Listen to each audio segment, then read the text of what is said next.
Halo teman-teman, jadi sekarang kita masuk ke bagian penjelasan singkat tentang kelas. Jadi teman-teman bisa lihat di sini adalah tampilan dari sebuah kelas pada kelas diagram. Kelas sendiri terdiri atas 3 bagian besar, yaitu adalah class name yang merupakan nama dari tiap-tiap kelas. Yang kedua adalah kelas atribut, merupakan atribut dari masing-masing kelas yang ada. Dan yang ketiga adalah kelas operasi, apa yang dapat dilakukan oleh kelas tersebut. Berbeda dengan atribut, atribut itu adalah sesuatu yang dimiliki oleh tiap-tiap kelasnya, sedangkan operasi adalah apa yang dapat dilakukan oleh kelas tersebut. Misalnya di sini ada contoh, terdapat sebuah kelas dengan nama flight, memiliki atribut nama dengan tipenya. Jadi suatu kelas itu, kelas atribut terdiri atas 2 bagian besar, yaitu memiliki nama atau atribut name dan atribut type-nya. Sebagai contoh, di sini ada flight number, ada departure time, ada flight duration. Di sini flight number, nomor penerbangan, otomatis akan identik dengan angka-angka bilangan bulat, sehingga tipe atributnya adalah integer. Yang kedua adalah departure time atau waktu keberangkatan, tanggal keberangkatan, sehingga di sini atribut tipenya adalah tanggal atau date. Yang ketiga di sini pada contohnya adalah flight duration atau lamanya penerbangan. Lamanya penerbangan kita akan menyamakan persepsi bahwa lamanya penerbangan ini dihitung dalam satuan menit, sehingga tipe atributnya adalah menit. Kemudian yang ketiga adalah tipe operasinya. Di sini class operation itu juga terbagi atas 2 bagian besar, teman-teman. Jadi ada yang namanya bersifat return, bertipe return, dan yang tidak mereturnkan atau tidak memiliki return. Misalnya di sini ada delay flight dan get arrival time-nya. Pada delay flight ini itu penulisannya seperti method.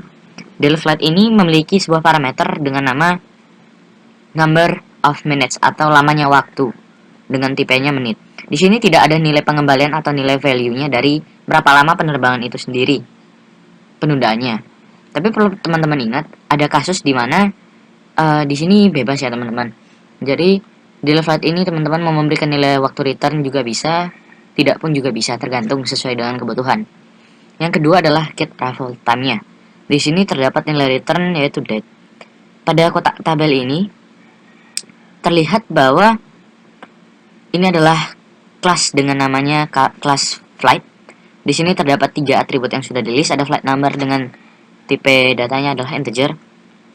Ada departure time dengan value type-nya itu adalah date, dan flight duration dengan value type-nya adalah minutes. Kelas flight ini sendiri memiliki beberapa kemampuan atau dapat melakukan beberapa hal.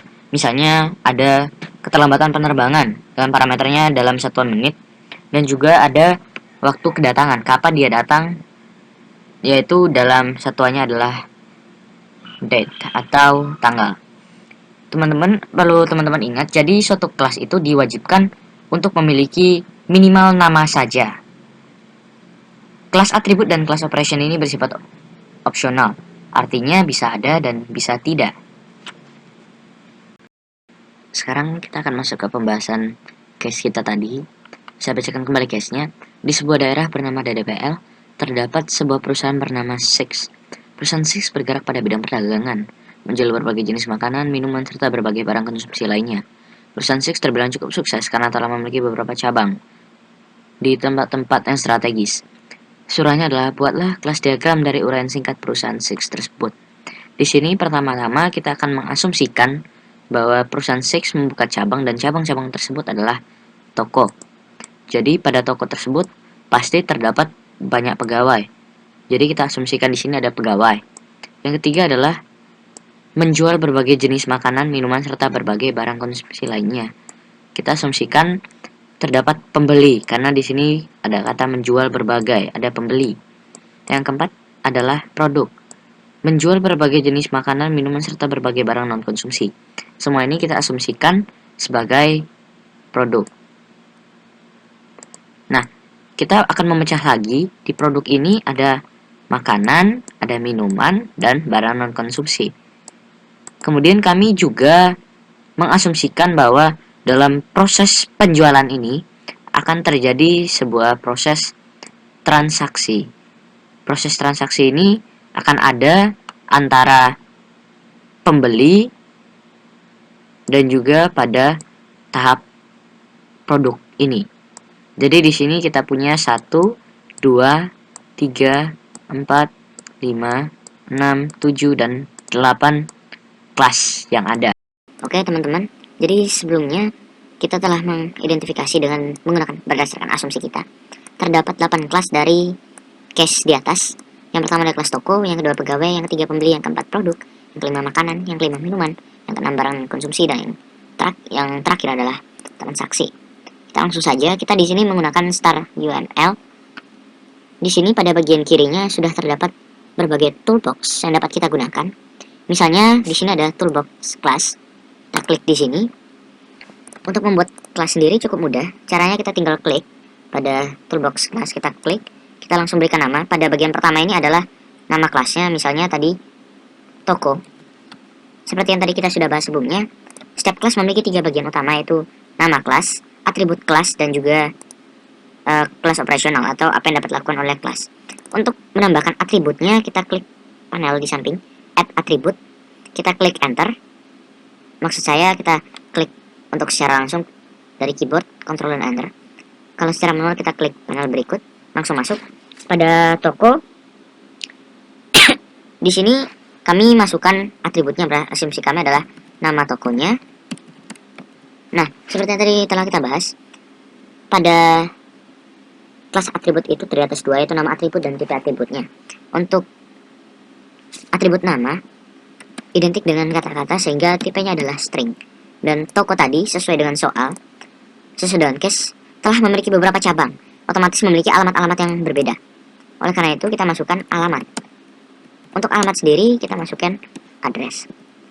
Nah teman-teman, untuk menambahkan add operasional, misalnya dalam keadaan seperti ini, teman-teman tinggal klik pada bagian atas di sini. Ada panel di sebelah add attribute, terdapat panel add operation. Di sini kami memutuskan dan mendiskusikan bahwa dalam kenyataannya kelas toko sendiri tidak memiliki operasi apa-apa, karena dalam pemahaman dan asumsi kami toko di sini adalah tempat statis, hanya tempat, tidak dapat melakukan operasi apa-apa. Transaksi jual beli dan lain sebagainya itu dilakukan oleh pembeli itu sendiri, sehingga toko tidak memiliki operasi apapun. Untuk membuat kelas lainnya kita lakukan hal yang sama. Misalnya ada di sini kita mau misalnya pegawai. Untuk menambahkan atribut kita lakukan hal yang sama, klik di sini. Untuk menambahkan operasionalnya kita klik di sini add operation. Kita lakukan hal yang sama untuk yang lainnya, pegawai, kemudian ada pembeli. Untuk menambahkan atribut kita lakukan juga hal yang sama, add atribut, sedangkan untuk menambahkan operasional kita tambahkan add operation. Kalau teman-teman sudah membuat 8 kelasnya, maka hasilnya akan seperti ini. Di sini pada pegawai kami mengasumsikan ada 3 atribut, yaitu ada nama, alamat, dan juga NIP. Pada toko kita asumsikan toko terdiri atas nama dan alamat. Pembeli kita asumsikan di sini adalah pembeli dalam skala besar atau distributor reseller. Jadi ada nama, ID pembeli, dan juga transaksi. Maksudnya adalah jenis transaksinya. Pada di sini ada, di sini kita ganti dari transaksi menjadi